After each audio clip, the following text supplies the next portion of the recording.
Assalamualaikum warahmatullahi wabarakatuh. Sahabat sehat, selamat bertemu lagi dengan Rumah Akreditasi. Rumah Akreditasi adalah rumah tempat kita belajar, bertanya, dan berdiskusi masalah akreditasi.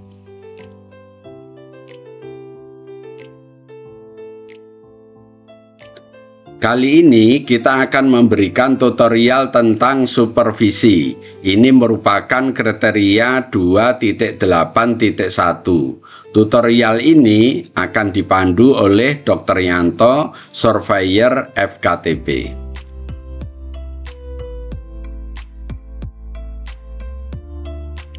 Baik, kita pahami dulu tentang standar 2.8 tentang pengawasan, pengendalian, dan penilaian kinerja pelayanan UKM. Pengawasan, pengendalian, dan penilaian kinerja pelayanan UKM Puskesmas dilakukan dengan menggunakan indikator kinerja pelayanan UKM.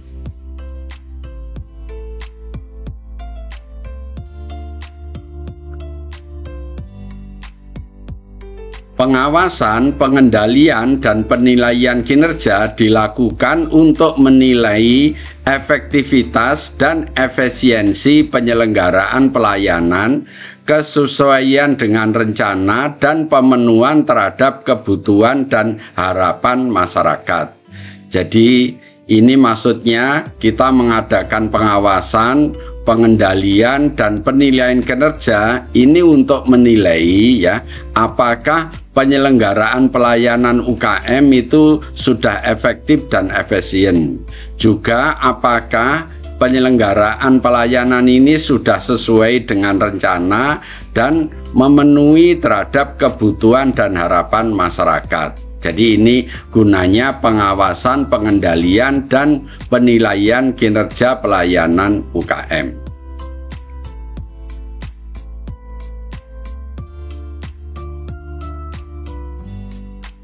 Pengawasan, pengendalian, penilaian kinerja pelayanan UKM dilaksanakan dalam bentuk pemantauan dan supervisi pelaksanaan kegiatan pelayanan UKM dengan menggunakan indikator kinerja pelayanan UKM. Jadi, dalam melaksanakan pengawasan, pengendalian, dan penilaian kinerja ya dilaksanakan dengan cara pemantauan dan supervisi. Nah, makanya Bapak Ibu nanti harus paham tentang bedanya pemantauan atau monitoring dan supervisi ya.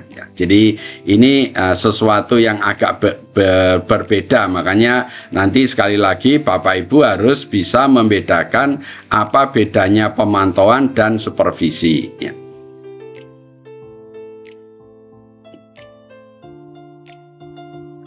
Baik, kita pahami tentang kriteria 2.7.1.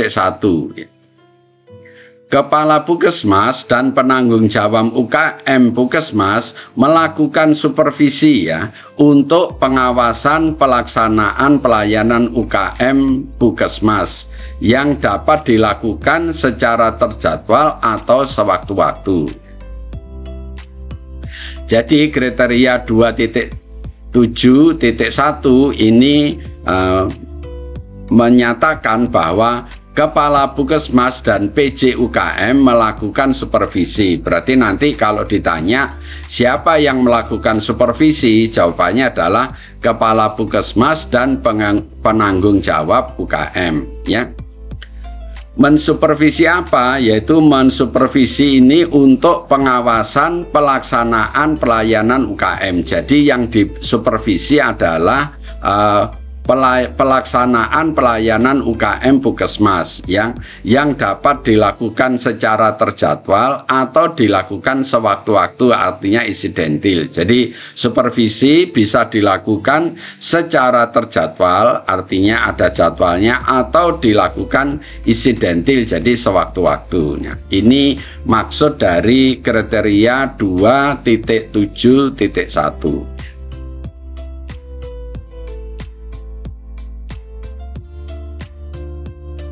Baik, kita pahami tentang pokok pikirannya. Pengawasan yang dilakukan mencakup ya aspek administrasi, sumber daya, pencapaian kinerja program, dan teknis pelayanan. Jadi yang dilakukan monitoring, jadi yang dimonitoring ya atau pengawasan ya itu dilakukan untuk aspek dari bisa administrasi, bisa sumber dayanya, bisa pencapaian kinerja program atau teknis pelayanan ya. Pengawasan perlu dilakukan apabila ya ditemukan adanya ketidaksesuaian baik terhadap rencana, standar, peraturan perundang-undangan maupun berbagai kewajiban sesuai dengan ketentuan yang berlaku. Jadi pokok pikiran ini menyatakan bahwa yang diawasi itu apa ya? Sekali lagi yang diawasi adalah administrasi, sumber daya, pencapaian kinerja, dan teknis pelayanan ya.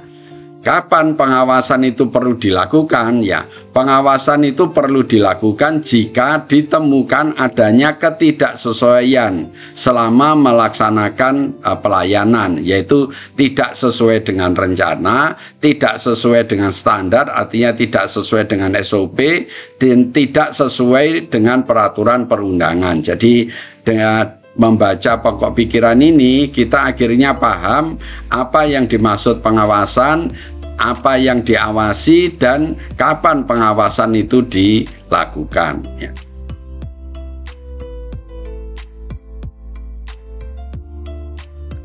Baik, kita pahami yang pokok pikiran berikutnya.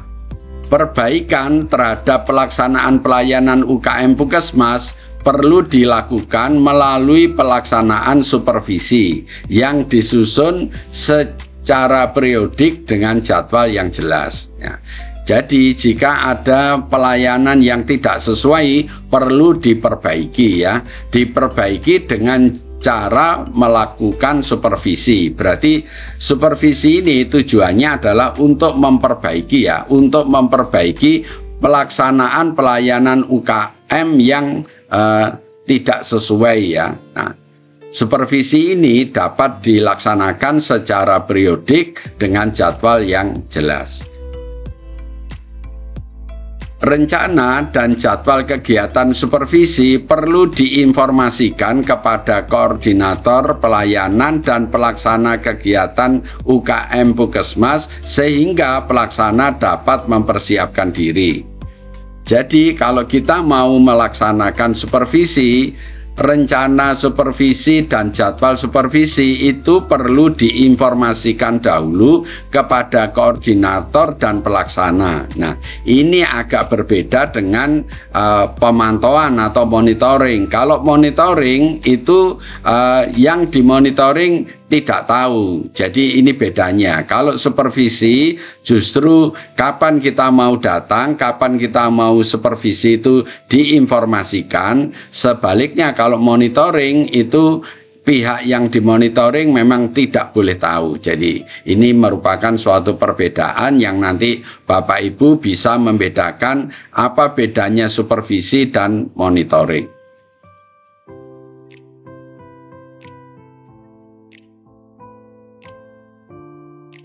Kepala Puskesmas dan penanggung jawab UKM Puskesmas melaksanakan kegiatan supervisi. Jadi nanti kalau ditanya Bapak Ibu, siapa yang melaksanakan supervisi? Yang melaksanakan supervisi adalah Kepala Puskesmas dan PJ UKM. Jadi dua orang ini yang melakukan supervisi. Koordinator pelayanan dan pelaksana kegiatan UKM Puskesmas merencanakan tindak lanjut perbaikan dalam mengelola pelaksanaan kegiatan UKM Puskesmas. Jadi nanti jika setelah disupervisi ya ada rekomendasi, maka koordinator pelayanan dan pelaksana kegiatan UKM itu harus merencanakan tindak lanjut perbaikannya ya.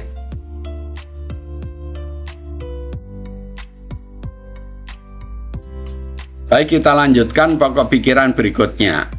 Kepala Puskesmas dan penanggung jawab UKM memberitahukan kepada koordinator pelayanan terhadap rencana pelaksanaan kegiatan pengawasan dan pengendalian. Jadi ini sama seperti tadi sudah disampaikan bahwa Kepala Puskesmas dan PJ itu memberitahukan baik kepada koordinator dan pelaksana, ya, memberitahukan tentang rencana pelaksanaan kegiatan pengawasan dan pengendalian.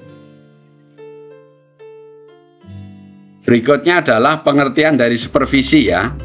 Supervisi adalah pengawasan terhadap proses, ya, kegiatan dan pelaksanaan kegiatan yang sedang melaksanakan kegiatan. Jadi ini yang dimaksud supervisi, ya.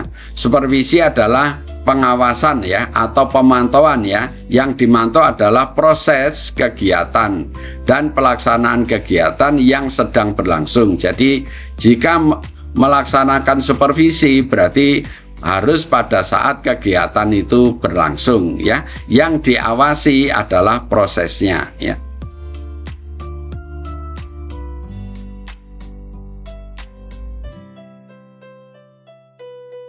Tahapan pelaksanaan supervisi adalah sebagai berikut. Jadi nanti Bapak Ibu jika melaksanakan supervisi maka tahapannya adalah sebagai berikut, ya.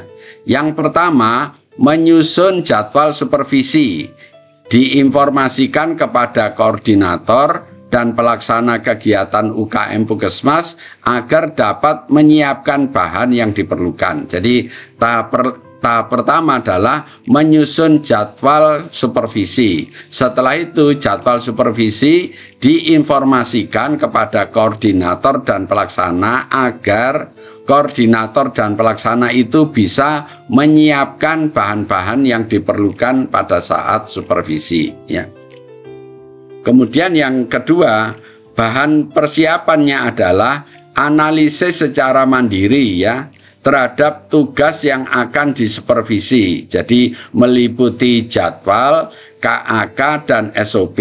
Jadi Bapak Ibu, ya, setelah kita menyusun jadwal supervisi, maka berikutnya koordinator dan pelaksana itu menyiapkan bahan untuk supervisi, yaitu analisis mandiri. Analisis mandiri ini dilaksanakan atau dikerjakan oleh koordinator dan pelaksana, ya, yang akan disupervisi.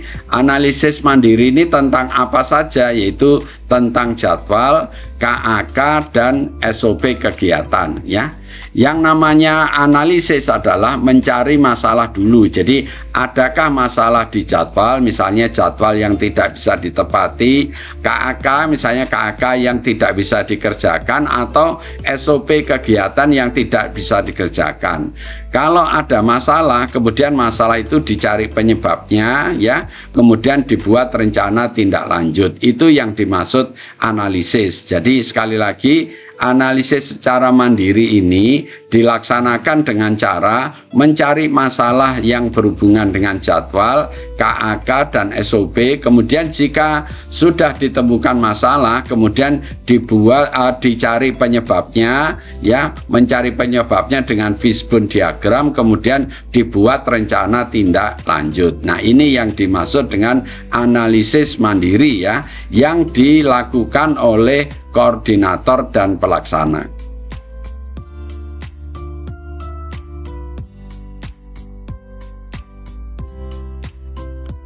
Supervisi dilakukan oleh Kepala Puskesmas bersama penanggung jawab UKM, ya, yang dilaksanakan secara langsung di tempat kegiatan. Jadi tadi juga sudah disampaikan bahwa yang melaksanakan supervisi adalah Kepala Puskesmas dan PJ UKM. Kapan supervisi dilakukan? Yaitu pada saat kegiatan itu sedang berlangsung, ya, dan harus datang ke tempat kegiatan itu, ya. Kemudian yang keempat, jika ditemukan ketidaksesuaian atau hambatan dalam pelaksanaan kegiatan UKM, maka dilakukan pembahasan dan tindak lanjut perbaikan. Nah, ini juga merupakan perbedaan dengan monitoring, ya. Jadi kalau supervisi Jika dalam melakukan supervisi ditemukan ketidaksesuaian, maka ketidaksesuaian ini langsung dibahas di tempat ya, bersama koordinator dan pelaksananya. Ini berbeda dengan monitoring. Jika pada saat monitoring ditemukan adanya masalah ya, maka masalah itu pembahasannya tidak di tempat, tapi pembahasannya pada saat logmin. Jadi ini merupakan perbedaan antara supervisi dan monitoring ya.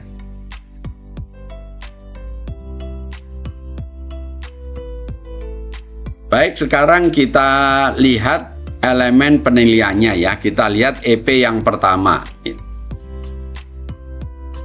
Yang pertama, penanggung jawab UKM menyusun kerangka acuan dan jadwal supervisi ya pelaksanaan pelayanan UKM Puskesmas. Jadi PJ UKM itu diminta membuat KAK dan jadwal tentang supervisi ya. Ada dua yang diminta untuk EP yang pertama ini. Yang pertama adalah regulasi, yang kedua adalah dokumen. Kita lihat regulasinya ya. Berarti PJ UKM harus membuat KAK ya, KAK tentang supervisi ya, kerangka acuan kegiatan supervisi. Kemudian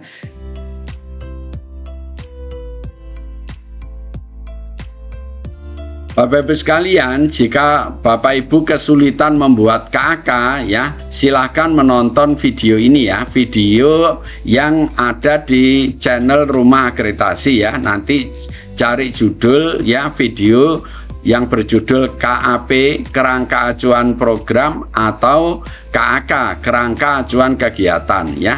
Di dalam video ini nanti telah dijelaskan langkah demi langkah cara membuat KAK. Berarti setelah Bapak Ibu menonton video ini, diharapkan Bapak Ibu ya bisa membuat KAK.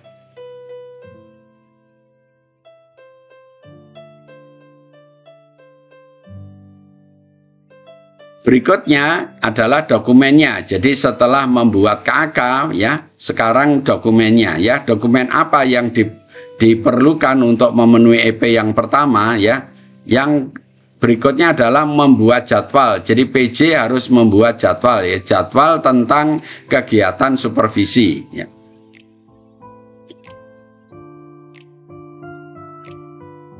Bapak Ibu yang sebagai PJ UKM hendaknya membuat jadwal supervisi ya. Bapak Ibu bisa membuat jadwal supervisi seperti ini ya. Jadi ini kegiatannya, kemudian kegiatan apa, kegiatan UKM, kemudian disupervisi pada bulan apa ya. Misalnya kalau disupervisi pada bulan 2 ini dikasih tanda ya. Kalau dilaksanakan bulan 6 di sini dikasih tanda dan seterusnya. Jadi Bapak Ibu bisa membuat jadwal supervisi seperti tabel ini ya.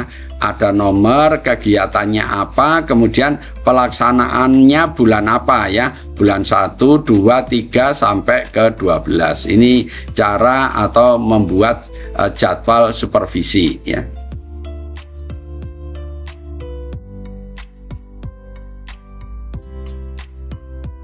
Kita lihat EP berikutnya ya. Kerangka acuan dan jadwal supervisi pelaksanaan pelayanan UKM Puskesmas diinformasikan ya kepada koordinator pelayanan dan pelaksana kegiatan UKM. Jadi setelah PJ UKM membuat KAK dan jadwal supervisi, maka KAK dan jadwal supervisi ini perlu diinformasikan ya kepada koordinator dan pelaksana ya. Ada dua yang diminta untuk memenuhi EP yang nomor 2, yaitu dokumen dan wawancara. Kita lihat dokumennya. Bukti penyampaian informasi KAK dan jadwal supervisi kepada koordinator dan pelaksana. Jadi nanti Bapak Ibu harus membuktikan bahwa KAK dan jadwal supervisi itu telah disampaikan kepada koordinator dan pelaksana kegiatan UKM ya.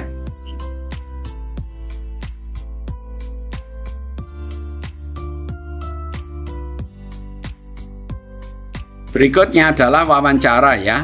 siapa yang diwawancarai, yaitu koordinator dan pelaksana UKM, diwawancarai tentang pelaksanaan supervisi. Nanti dalam hal ini surveyor akan melakukan wawancara terhadap koordinator dan pelaksana, ditanyakan tentang pelaksanaan supervisi ya. Nah, kalau nanti koordinator dan pelaksana ini bisa menjelaskan dengan baik, nanti wawancara ini akan diberi nilai yang baik ya. Juga termasuk menginformasikan, nanti Bapak Ibu menginformasikan ini bisa disampaikan lewat surat ya, atau lewat WA group. Kalau lewat WA group nanti di screenshot ya. Nanti cara penyampaiannya ini bisa bermacam-macam ya.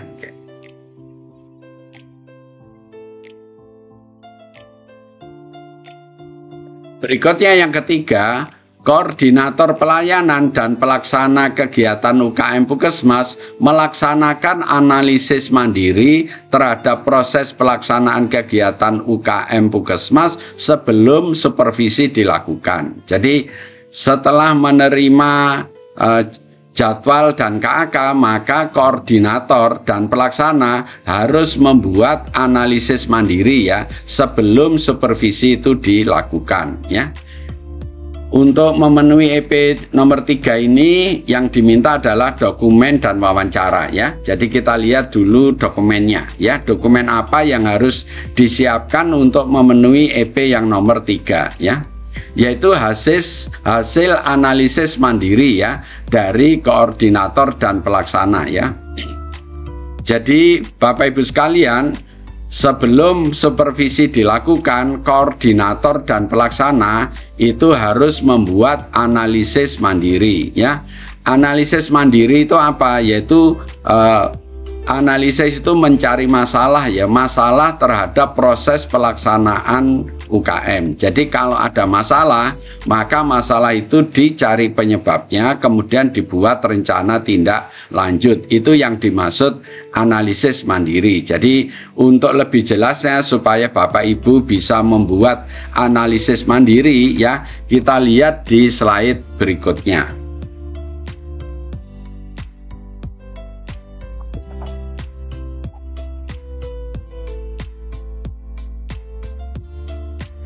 Kita berikan contoh tentang analisis mandiri ya. Jadi ini supaya Bapak Ibu nanti bisa membuat analisis mandiri.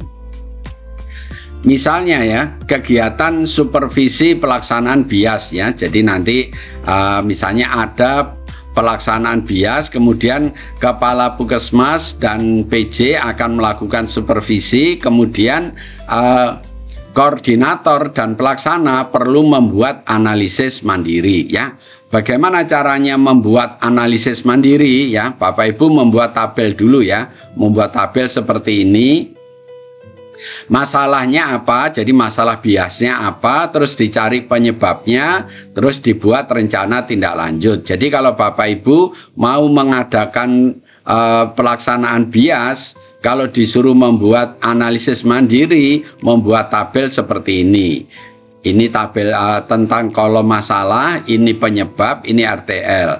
Ini masalah ditulis di sini. Masalah apa? Masalah tentang pelaksanaan BIAS. Kemudian dicari penyebabnya ya, menggunakan fishbone diagram, kemudian dibuat rencana tindak lanjutnya ya.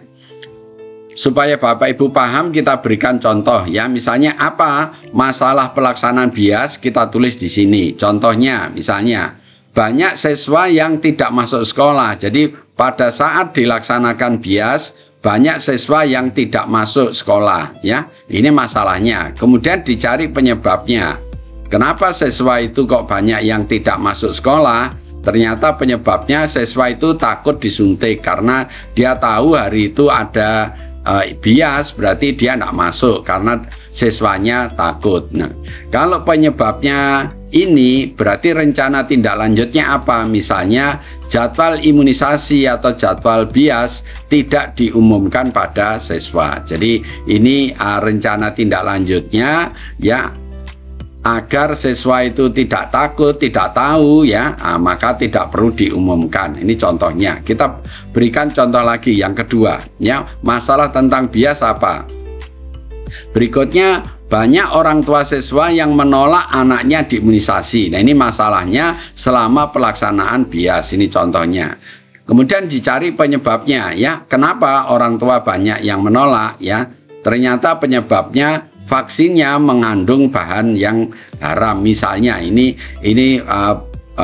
pendapat dari orang tua, misalnya seperti vaksinnya itu tidak halal, misalnya begitu. Nah, berarti rencana tindak lanjutnya apa kalau itu masalahnya? Rencana tindak lanjutnya adalah melakukan sosialisasi tentang bahan dan manfaat imunisasi. Nah, ini adalah contoh-contoh analisis mandiri yang harus dibuat oleh koordinator dan pelaksana sebelum supervisi BIAS itu dilakukan, ya.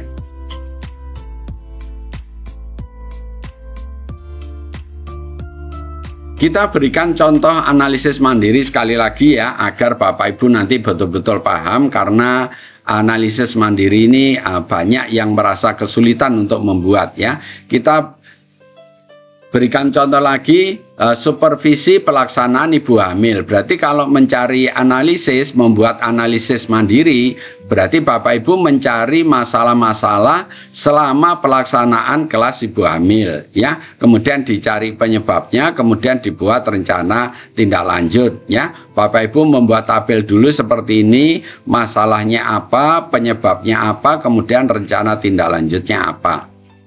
Kita cari masalahnya, ya, masalah pelaksanaan kelas ibu hamil. Masalahnya ditulis di sini. Kita berikan contoh. Banyak ibu hamil yang tidak hadir. Ini masalahnya. Kita cari penyebabnya. Kenapa banyak ibu hamil yang tidak hadir, ya? Banyak ibu hamil yang bekerja sehingga tidak bisa hadir. Berarti rencana tindak lanjutnya apa? Jadi jadwal kelas ibu hamil itu dirubah sore hari, karena kalau pagi hari banyak ibu hamil yang bekerja. Kemudian berikutnya, masalah berikutnya tentang kelas ibu hamil apa? Misalnya banyak ibu hamil yang menolak imunisasi TT.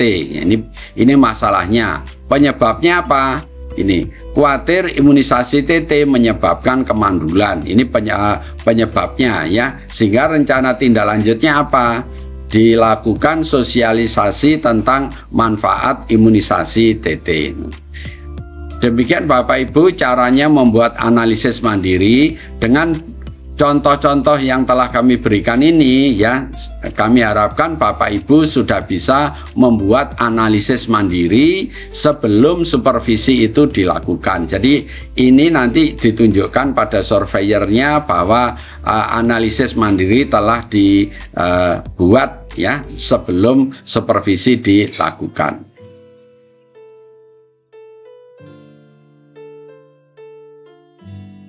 Baik, kita lihat EP berikutnya, ya. Koordinator pelayanan dan pelaksana kegiatan melaksanakan analisis mandiri, ya. Nanti setelah Bapak Ibu membuatnya juga ada wawancara, ya. Siapa yang diwawancarai? Yaitu koordinator UKM dan pelaksana UKM. Ini akan diwawancarai. Diwawancarai tentang apa? Yaitu tentang pelaksanaan analisis mandiri. Jadi nanti Bapak Ibu yang koordinator dan pelaksana akan ditanya bagaimana caranya membuat analisis mandiri dan kapan analisis mandiri itu dibuat, ya. Nah, tadi sudah kita jelaskan bahwa analisis mandiri dibuat berdasarkan masalah, kemudian setelah ada masalah dicari penyebabnya, setelah ketemu penyebabnya dibuat rencana tindak lanjut. Jadi nanti kalau koordinator dan pelaksana bisa menjelaskan cara membuat analisis mandiri, maka wawancara ini akan diberi nilai yang baik.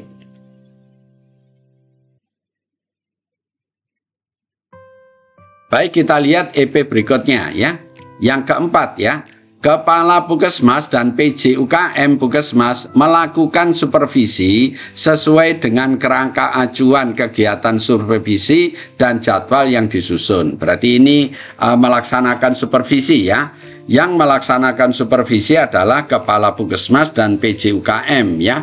Nah, dalam pelaksanaan supervisi ini harus sesuai dengan KAK-nya dan harus sesuai dengan jadwal yang telah disusun sebelumnya. Ada dua yang diminta untuk di sini, yaitu dokumen dan wawancara. Mari kita lihat dokumennya. Dokumen apa aja yang diperlukan? Jadi bukti pelaksanaannya ya. Bukti pelaksanaan supervisi ini ya bisa dibuktikan dengan adanya surat tugas, yaitu surat tugas pelaksanaan supervisi dan laporan supervisi ya, beserta dokumentasinya ditambah foto ya. Berarti Bapak Ibu untuk membuktikan bahwa Kepala Puskesmas dan PJ UKM telah melaksanakan supervisi, buktinya adalah satu, ada surat tugas, kemudian yang kedua ada laporan supervisi dan ada fotonya ya. Dengan tiga itu bukti itu sudah cukup untuk membuktikan bahwa supervisi telah dilaksanakan ya.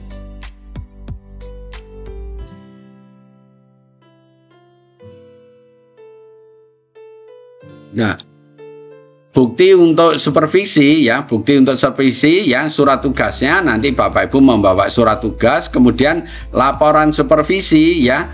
Laporan supervisi umumnya ini isinya adalah nama kegiatan ya, kemudian tempat dan waktu kegiatan, kemudian tujuannya apa, kemudian hasil kegiatan, masalahnya apa, kemudian rekomendasinya apa, dan kesimpulan. Jadi nanti Bapak Ibu kalau membuat laporan kegiatan supervisi ya, itu sistematika bisa seperti ini ya.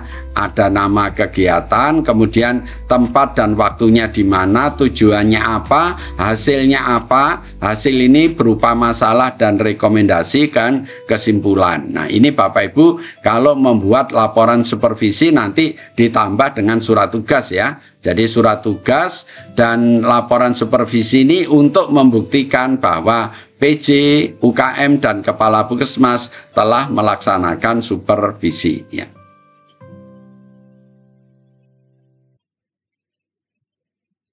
Baik, kita lihat EP berikutnya ya. Jadi di sini berikutnya adalah setelah membuktikan adanya supervisi juga dilakukan wawancara ya. Siapa yang dilakukan wawancara? Yaitu Kepala Puskesmas dan PJ UKM.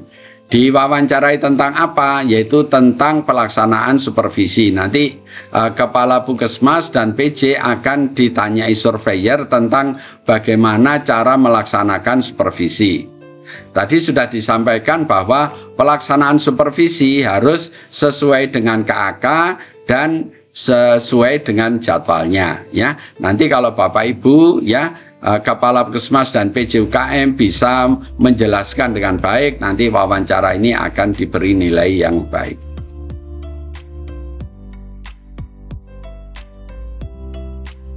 Ya. Kita lihat EP berikutnya ya. Yang nomor 5, Kepala Puskesmas dan PJ UKM menyampaikan hasil supervisi kepada koordinator dan pelaksana. Jadi setelah Kepala Puskesmas dan PJ UKM melaksanakan supervisi, maka diharapkan juga menyampaikan hasil supervisinya kepada koordinator dan pelaksana kegiatan. Jadi ada dua yang diminta di sini, dokumen dan wawancara. Kita lihat dokumennya ya. Bukti penyampaian hasil supervisi ya. Jadi di sini disebutkan minimal berupa catatan atau rekomendasi hasil supervisi. Jadi Bapak Ibu sekalian nanti para koordinator dan pelayanan itu membuktikan telah mendapatkan ini bukti penyampaian hasil supervisi dari PJ dan Kepala Puskesmas, itu bisa dalam bentuk rekomendasi atau bentuk laporan tadi ya. Laporan supervisi itu telah disampaikan kepada koordinator dan pelaksana. Sekali lagi hasil supervisi ini yang terpenting adalah rekomendasi ya. Rekomendasi yang harus dilakukan oleh koordinator dan pelaksana untuk perbaikan ya pelaksanaan kegiatan ya.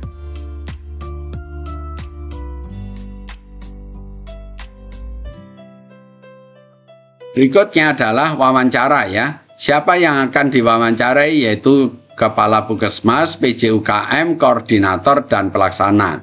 Diwawancarai tentang apa? Diwawancarai tentang penyampaian hasil supervisi. Nanti Bapak Ibu akan ditanyai bagaimana cara menyampaikan hasil supervisi. Jadi hasil supervisi yang berupa rekomendasi tadi itu disampaikan kepada koordinator dan pelaksana, bisa melalui surat atau bisa melalui laporan ya, laporan hasil supervisi ya.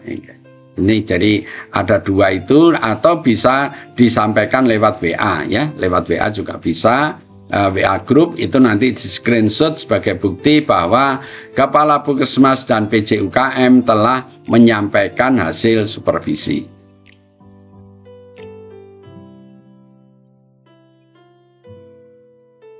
Berikutnya yang keenam, koordinator pelayanan dan pelaksanaan kegiatan UKM menindaklanjuti hasil supervisi, karena di dalam hasil supervisi tadi ada rekomendasi, berarti rekomendasi yang telah dibuat oleh Kepala Puskesmas dan PJ tadi harus ditindaklanjuti ya. Ini merupakan tindak lanjut perbaikan ya, sesuai dengan rekomendasi terhadap masalah yang ditemukan ya.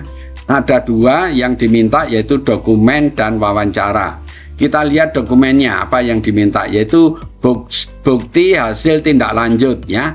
Yang dimaksud hasil tindak lanjut adalah mengerjakan rekomendasi yang telah dibuat oleh Kapus dan PJ UKM ya, yang diberikan kepada koordinator dan pelaksana untuk perbaikan pelaksanaan kegiatan. Ini yang dimaksud dengan bukti hasil tindak lanjut ya.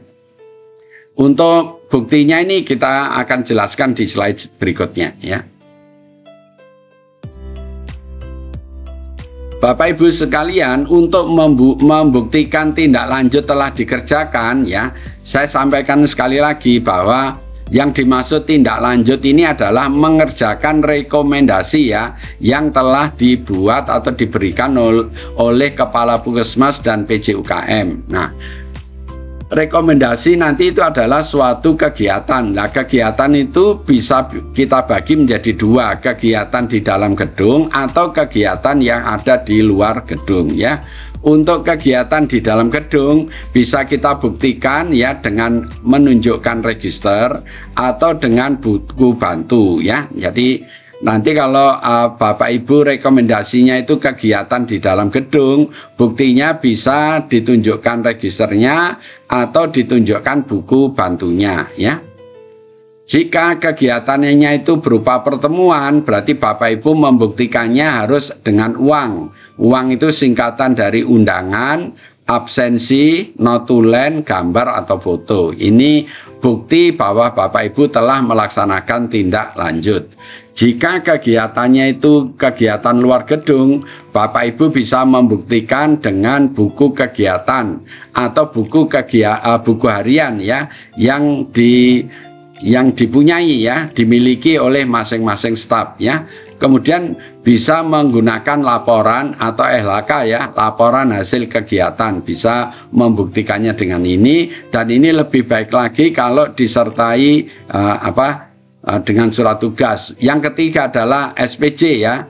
SPJ juga merupakan bukti kegiatan luar gedung. Kegiatan 1, 2, dan 3 lebih lengkap kalau ada surat tugas dan foto kegiatan. Jadi nanti begini Bapak Ibu, cara membuktikan tindak lanjut jika kegiatan itu atau rekomendasinya itu merupakan kegiatan di luar gedung.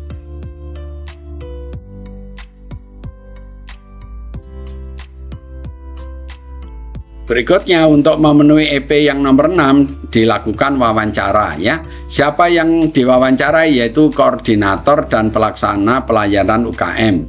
Diwawancarai tentang apa? Yaitu diwawancarai tentang tindak lanjut hasil supervisi ya. Nanti koordinator dan pelaksana sekali lagi akan ditanya bagaimana cara menindaklanjuti hasil supervisi.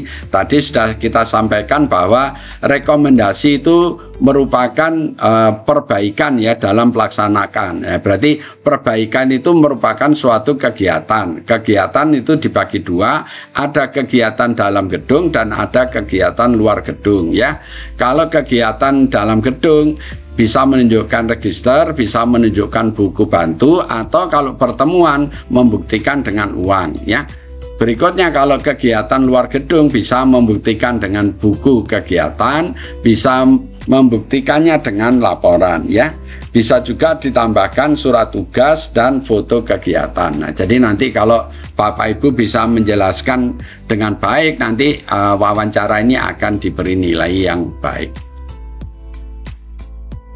Terima kasih telah menonton video ini. Jika video ini Bapak Ibu anggap baik, tolong kami diberi like ya. Dan Bapak Ibu jangan lupa untuk subscribe ya channel Rumah Akreditasi agar Bapak Ibu tidak ketinggalan kalau kami upload video yang baru. Dan kalau ada sesuatu yang kurang jelas, tolong Bapak Ibu menulis di komen YouTube ya, channel Rumah Akreditasi.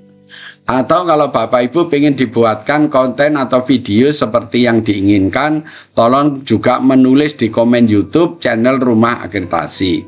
Kemudian yang terakhir, tolong bantu kami untuk share video ini kepada teman yang lain, sahabat yang lain, sejawat yang lain, agar teman dan sahabat yang lain itu bisa mendapatkan manfaat dari video ini.